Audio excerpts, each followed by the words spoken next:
Que la paix soit avec toi. Le Dieu de grâce a permis que cette cassette parvienne entre tes mains. Ce n'est pas par hasard. Shukr Rabb, remercions Dieu car il est digne de gloire. Dieu tout-puissant, toi qui as étendu le ciel et qui as formé la terre, à toi la grâce. Tu règnes au-dessus de tout ce qui possède une âme vivante. Tu nous as envoyés sur la terre pour t'adorer, mais contrairement à cela, c'est dans le péché que nous vivons. Nous nous repentons aujourd'hui devant ton glorieux trône, Dieu de Rahma, Dieu de miséricorde. Smahlina, pardonne-nous, car c'est à toi qu'appartiennent le règne, la puissance et la gloire, aujourd'hui et à jamais. Bi ism Yesou al-Masih. Amin. Tu es certainement étonné de m'entendre rendre grâce au nom de Yesou al-Masih, Jésus-Christ. Quelle stupéfaction pour toi, je le sais et je te comprends. Nous avons appris à l'école coranique, alors que nous étions encore enfants, que Dieu a envoyé 144 000 prophètes au monde. Par contre, 28 seulement sont ceux dont le nom nous est révélé dans le Coran. Parmi eux, Yesou al-Masih, Jésus-Christ, que nous connaissons communément au nom de Jésus, Ibn Maryam, Jésus, fils de Marie, dont la grossesse de la femme, tout comme la venue au monde du bébé, reste jusqu'à ce jour un mystère. Voici ce qui est écrit à ce sujet dans le Coran, dans la sourate de Maryam, dans la sourate de Marie, chapitre 19, versets 16 à 17. Avec ton Coran, tu peux suivre la lecture. Si tu disposes d'une version bilingue française ou anglaise, ce sera mieux pour toi. Mais si tu n'as ni l'une ni l'autre, je te lirai ce qui est écrit et je te donnerai la traduction au fur et à mesure. Lisons donc le passage de la sourate de Marie. Qu'il soit fait aussi mention de Marie dans l'Écriture, nous envoyâmes notre esprit qui prit une forme humaine devant Marie, qui s'était retirée dans un coin pour jeûner et prier. Il dit à Marie, « Je suis envoyé de Dieu pour te donner un enfant saint. » Si nous procédons à une étude du Coran, du chapitre d'ouverture à celui dit des hommes, c'est-à-dire du début jusqu'à la fin, nous pourrons constater qu'aucun verset ne fait mention de péché de Jésus-Christ. Le passage que nous venons de lire, tiré de la sourate dite de Marie, nous apprend que Jésus était saint, le Quds. Il n'y avait aucun péché, aucune khatiya en lui, puisqu'il était saint. Dans toute sa vie sur la terre, il n'a commis aucune mauvaise action. Aucun verset coranique ne parle de péché, puisqu'il n'en avait pas. Tandis que l'auteur du Coran parlait à son prophète Mohammed et disait « Ô Mohammed, les promesses de Dieu sont la vérité. Demande le pardon de tes péchés, le matin et le soir, cela te sera accordé. » Cet extrait du Coran est tiré de la sourate des croyants, chapitre 40, verset 55. Nous savons que le péché est entré dans le monde par l'intermédiaire d'Adam, notre grand-père, qui a désobéi à Dieu en consommant le fruit qui lui a été prohibé par le Créateur. S'il avait obéi à la loi divine, l'humanité serait restée jusqu'à nos jours dans la présence de Dieu. La mort n'aurait pas existé. Adam, notre grand-père, a préféré manger le fruit au lieu d'obéir, alors que son Créateur l'avait averti que le jour où il le prendrait, il mourrait. Le fruit contenait une substance nuisible pour la vie de l'homme. Notre ancêtre, en consommant le fruit avec son épouse, ont permis à ce poison mortel d'entrer dans le sang pour les détruire. Ils se sont connus et ont engendré des enfants, des petits-enfants, des arrière-petits-enfants et leurs descendants. Tous sont issus de leur sein et c'est le même sang qui circule dans leurs veines. Un sang contaminé par le virus responsable de la mort.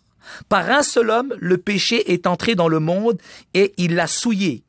Mais le Dieu de grâce, celui qui nous a créés, a préparé le chemin du salut pour l'humanité. Il a pris sa parole, il l'affichèrent, il envoya dans le monde afin de montrer aux hommes ce qu'ils doivent faire pour avoir leurs péchés pardonnés. Évidemment, tu me diras que c'est une chose impossible. Si nous prenons et lisons dans la Bible le livre de Luc, chapitre 18 et le verset 27. Nous verrons ce qu'il est écrit. Ce qui est impossible aux hommes est possible à Dieu. dans le chapitre 1 et le verset 37 du même livre, il est aussi écrit « Car rien n'est impossible à Dieu ». Nous avons vu ci-dessus que le Coran, dans la sourate de Marie, rapporte que Dieu prit son esprit et le revêtit d'une forme humaine. Ce Dieu capable d'un tel miracle, n'est-il pas capable de faire un autre miracle encore identique en revêtant sa parole de forme humaine? Jésus, la certitude que toi qui m'écoutes, tu es conscient que moi, à l'instar de tous ceux qui sont dotés d'une intelligence, que rien n'est impossible à Dieu. En islam, Jésus-Christ est reconnu par ses 4 noms.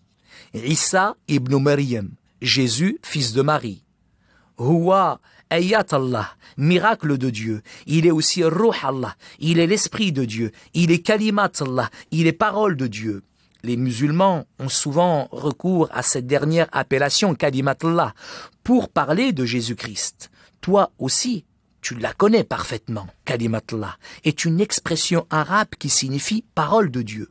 Si nous prenons la Bible, dans le livre de Jean, nous lirons ceci au chapitre 1 du verset 1 au verset 4. Au commencement, Falloul kantil kalima. Au commencement était la parole, et la parole était avec Dieu, et la parole était Dieu. Elle était au commencement avec Dieu. Toutes choses ont été faites par elle, et rien de ce qui n'a été fait sans elle. Elle était la vie, hiya kantil hayat, et la vie, elle était la lumière des hommes. Plus loin, dans le verset 14, il est écrit: et la parole a été faite chair. Elle a habité parmi nous, pleine de grâce et de vérité, et nous avons contemplé sa gloire, comme la gloire du Fils unique venu du Père. Achei, je te parle, et toi, tu m'écoutes. Il est possible que dans mes propos, il y ait quelque chose qui te plaise ou qui te contrarie. Tu entends ma voix, où tu te trouves maintenant, mais tu ne me vois pas. J'ai la certitude qu'ici, où tu es, et là où je me trouve en ce moment, ce sont 2 endroits différents, et peut-être même très éloignés l'un de l'autre. Si je tiens un discours qui te réchauffe le cœur, tu diras que telle personne a déclaré ceci ou cela. Dans le cas où tu serais contrarié, tu diras aussi que telle personne a déclaré ceci ou cela, alors qu'en réalité, tu ne m'as pas vu. Que je sois près de toi, ou que nous soyons dans 2 pôles différents, tu attesteras que c'est telle personne qui a tenu une telle déclaration. Tu ne diras pas que la voix d'un tel ou la parole d'un tel, mais tu déclareras avec assurance qu'un tel a dit, un tel a parlé, un tel a fait. Tu te permettras de porter un jugement sur un tel que tu n'as pas vu au lieu de la voix que tu as bel et bien entendue. Certes, il est pratiquement impossible de juger la voix d'une personne en épargnant son propriétaire. C'est un grand mystère, n'est-ce pas?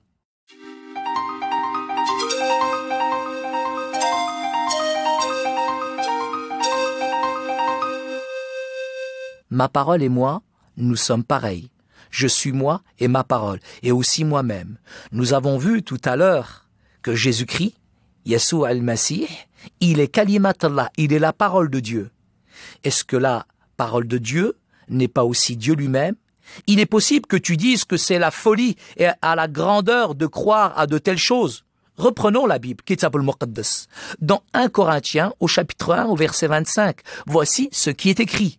Car la folie de Dieu est plus sage que les hommes, et la faiblesse de Dieu est plus forte que les hommes.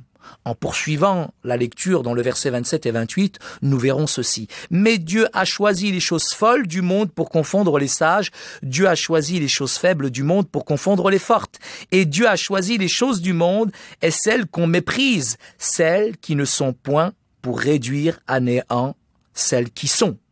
Le Coran, dans la sourate dit de la table servie, chapitre 5, déclare au verset 46, « Après les autres prophètes, nous avons envoyé Jésus, fils de Marie, avec l'Injil, avec l'Évangile, confirmant ce qui était dans le Pentateuque et l'Évangile, et la direction et la lumière pour tout le peuple. » Le Coran atteste ici que l'Évangile est la direction.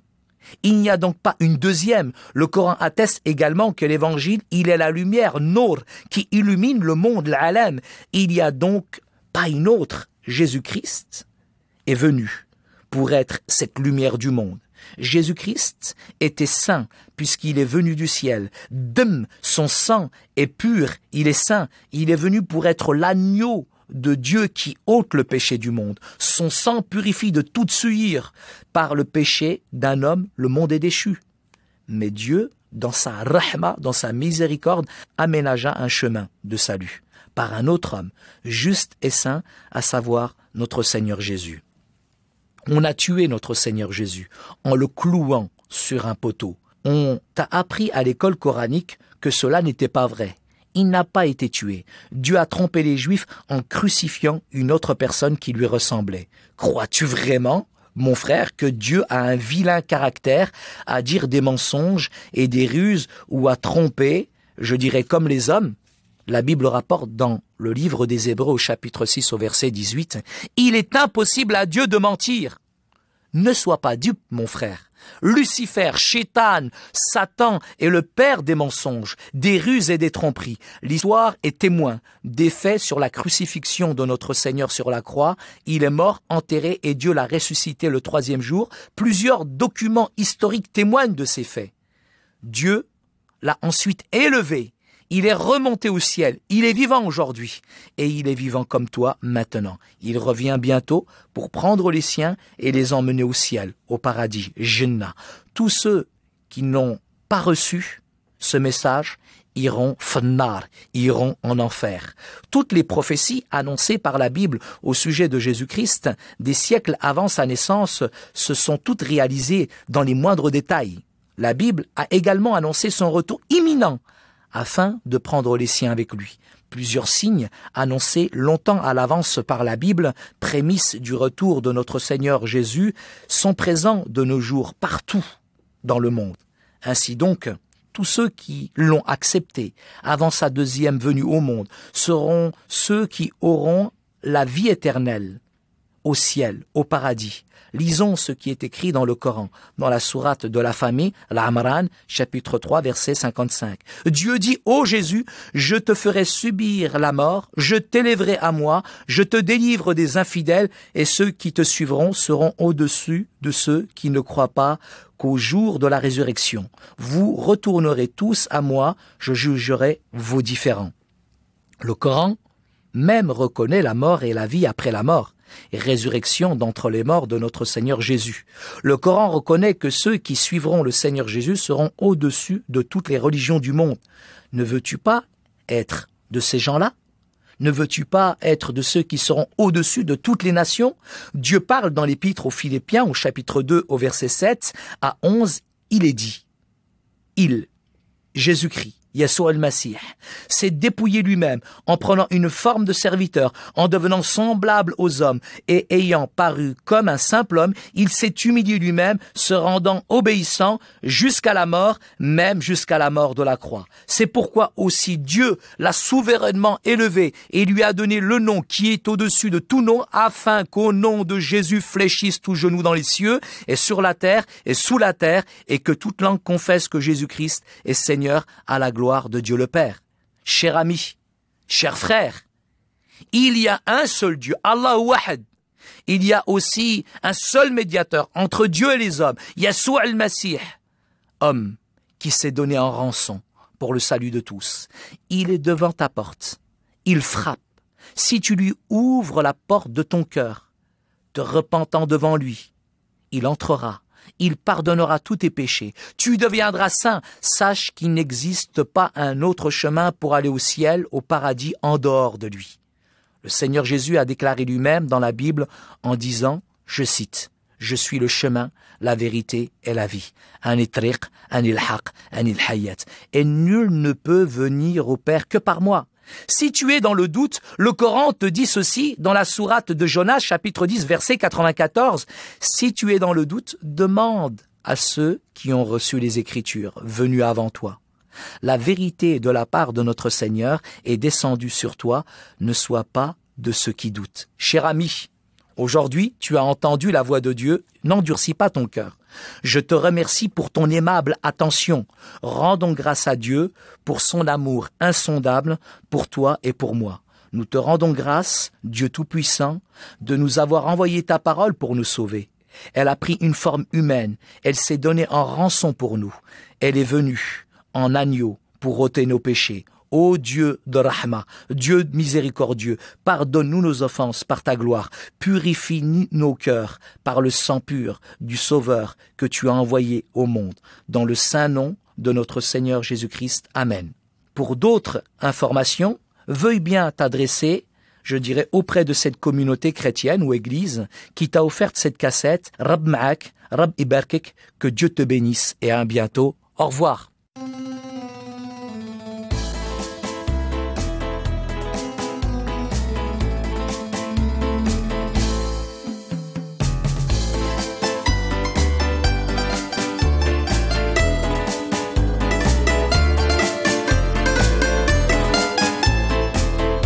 بمراحم الرب أغني عن حقه يخبر فمي أزال مخاوفي مني منحني سعادة أبدية له ذراع القدرة له يمين العزة اسمه من قد أعطاني الحرية بمراحم الرب أغني عن حقه يخبر فمي أزال مخاوفي مني منحني سعادة أبدية بمراحم